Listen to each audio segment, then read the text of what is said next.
Good morning. Happy Easter. I'm standing here in historic Roswell Cemetery, and it sounds like a strange place to begin an Easter sermon because today is a day of new life and new beginning, new opportunities. It's Easter Sunday. But you see, this is where Easter, the story of Easter really begins. Jesus was crucified by the Romans, and they were experts at delivering death to their victims.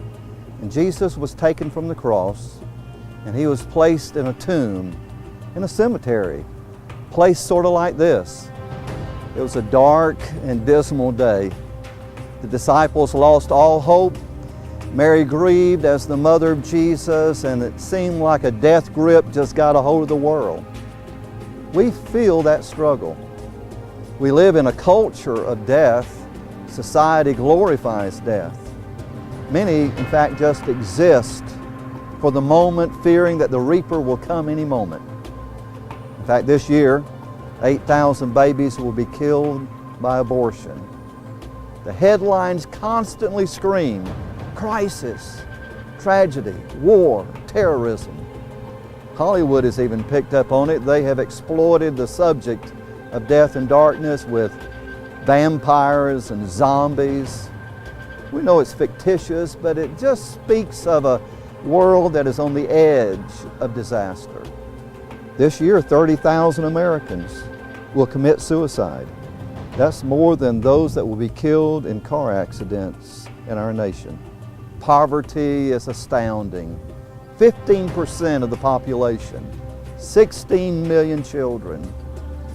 Thousands live with addiction, depression, hopelessness. And perhaps you're here today and you're living with this weight of problems and crisis in your life, and maybe you feel like giving up.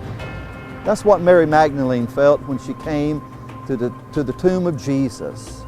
She felt brokenhearted and wounded, and she probably felt like giving up. She was in for the biggest surprise of her life. In fact, I want to read to you the story of Mary Magdalene, and it starts in John chapter 20, verse 11. Now Mary stood outside the tomb crying.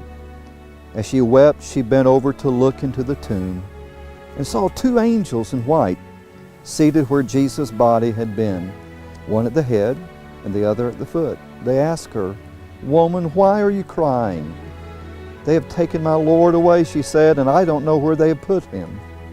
At this, she turned around and saw Jesus standing there, but she did not realize that it was Jesus. He asked her, "Woman, why are you crying? Who is it that you're looking for?" Thinking he was the gardener, she said, "Sir, if you have carried him away, tell me where you have put him, and I will get him." And Jesus said to her, "Mary."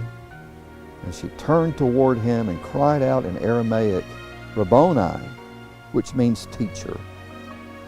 Jesus said, "Do not hold on to me, for I have not yet ascended to the Father.